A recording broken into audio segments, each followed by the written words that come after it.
Salut, Flaubert Mandia, artiste musicien. Bienvenue sur ma chaîne YouTube. Et comme je te le dis sans cesse, ici je me sers de mes propres expériences de musicien professionnel pour partager avec toi beaucoup de trucs et astuces qui vont mais alors très certainement t'aider dans ta carrière de saxophoniste. Alors si tu es saxophoniste professionnel, si tu es saxophoniste amateur, si tu es saxophoniste débutant, je pense que tu es au bon endroit et ne bouge pas, on se retrouve tout de suite juste après ceci.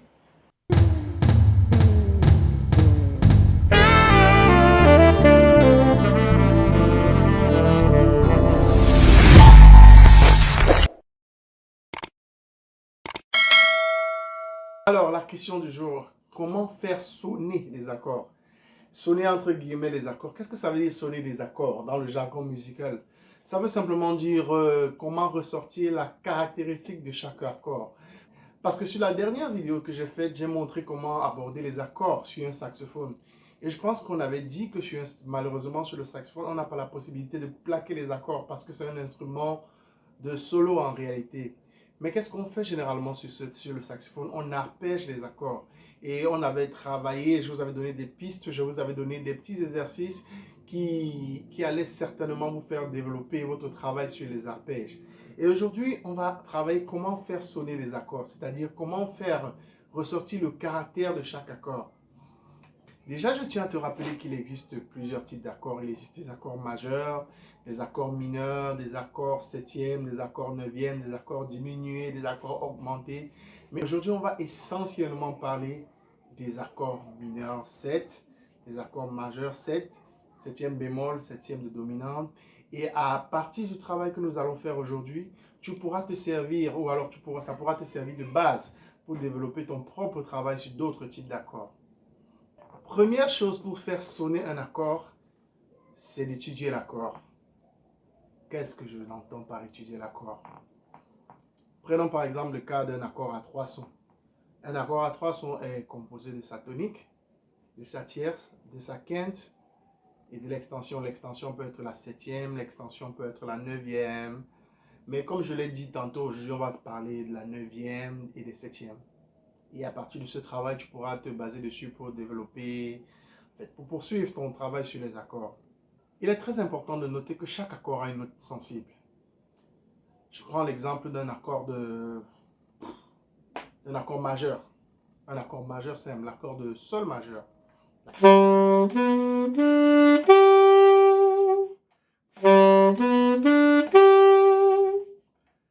Généralement, sur les accords majeurs, les notes sensibles que tu auras à jouer, ce sera la tierce et la quinte.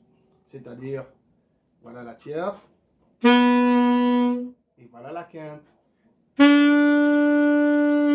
C'est-à-dire, pour un accord de sol majeur, la tierce sera le si et la quinte sera le ré. Première façon de faire sonner un accord, c'est d'utiliser les renversements. Le renversement, c'est l'accord dans ses différentes positions. C'est-à-dire, voilà la position initiale de l'accord. Si tu commences par exemple sur la tierce, tu auras ceci. C'est un renversement de l'accord de sol majeur. Si tu commences sur la quinte, tu auras ceci. Qu'est-ce que ça donne concrètement en situation de jeu? Je vais utiliser un style, un track de clavier, si on peut dire ça comme ça. Et je vais jouer dessus un accord de sol majeur et je vais te montrer tout de suite ce que ça donne. Je vais essayer de faire sonner mon accord majeur.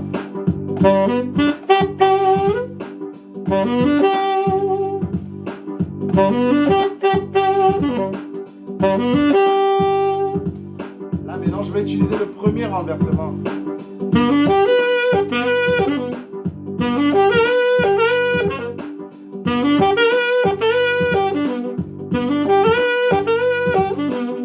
Là, je vais utiliser le deuxième renversement.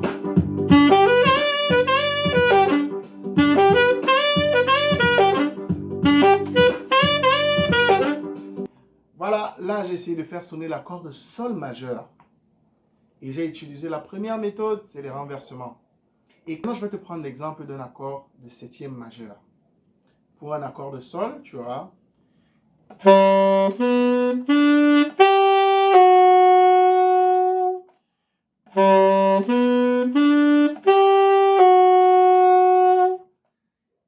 Déjà, rien qu'en arpégeant l'accord, tu peux déjà te rendre compte de la tension, de la petite tension que la septième majeure apporte à cet accord. Et la septième majeure de sol, c'est le fa dièse.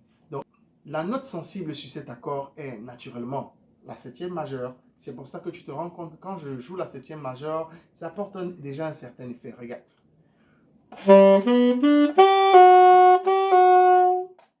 Je donne un exemple tout de suite en situation de jeu. Là, je suis sur un accord de sol 7 majeur. Ça donne ça.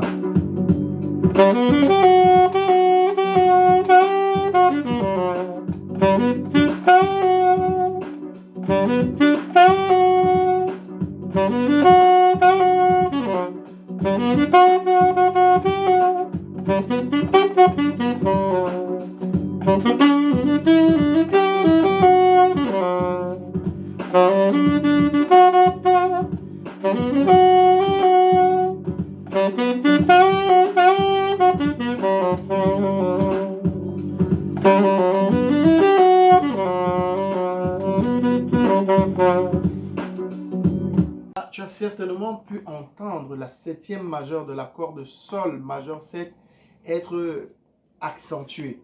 Donc, la note sensible d'un accord majeur 7 généralement est la septième majeure. Et je te rappelle qu'on est en train de travailler sur un accord de sol majeur 7. Donc, le plus intéressant pour toi ici maintenant serait de t'entraîner à accentuer ces notes sensibles et d'y mettre du rythme pour apporter des variations. Un peu comme ce que tu vas écouter tout de suite. Maintenant, on va prendre l'exemple d'un accord mineur 7, septième bémol. On va prendre toujours notre sol et on va travailler avec l'accord de sol mineur 7. Ça donne ceci.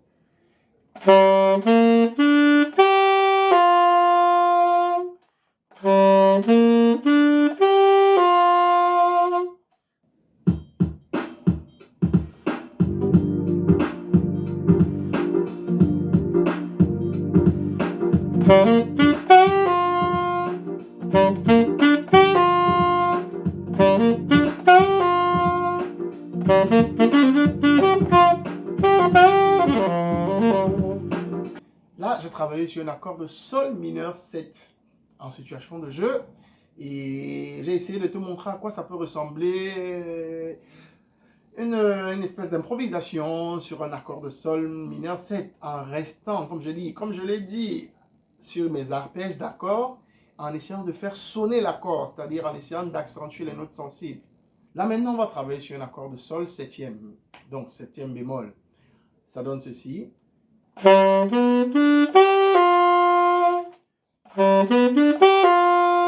En situation de jeu, ça peut donner ceci.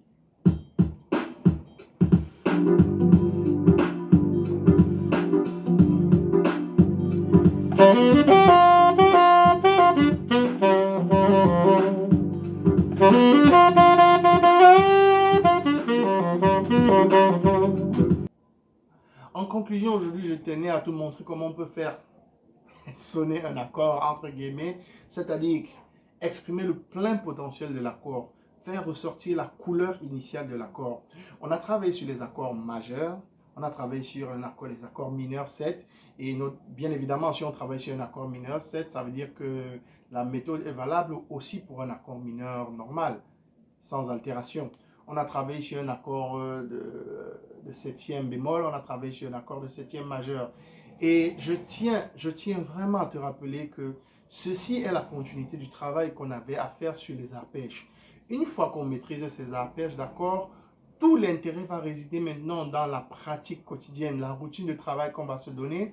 Et on pourra maintenant apporter du rythme, apporter du groove, si on doit dire ça comme ça, du rythme. Il est très important d'apporter des variations à son jeu. Apporter plusieurs manières, tout est une question de combinaison personnelle. Tu ne seras pas toujours obligé de commencer à faire tes arpèges sur la fondamentale. Tu pourras commencer sur les tierces, tu pourras commencer sur les quintes et faire ressortir tes notes de couleur de plusieurs manières différentes. Alors j'espère que la vidéo du jour t'a plu, j'espère qu'elle t'a apporté beaucoup d'informations et beaucoup d'idées de travail, beaucoup de pistes de recherche et elle a répondu à beaucoup d'interrogations que tu te posais. Alors je vais t'inviter à faire quelque chose pour moi, me laisser un pouce comme d'habitude, partager la vidéo t'abonner pour ne manquer aucune de mes prochaines vidéos si ce n'est pas encore fait. Et surtout, dis merci à toutes les personnes qui se sont très récemment abonnées sur ma chaîne. Ça me fait plaisir et ça m'encourage dans mon travail. On se retrouve à très bientôt. Ciao, bye bye.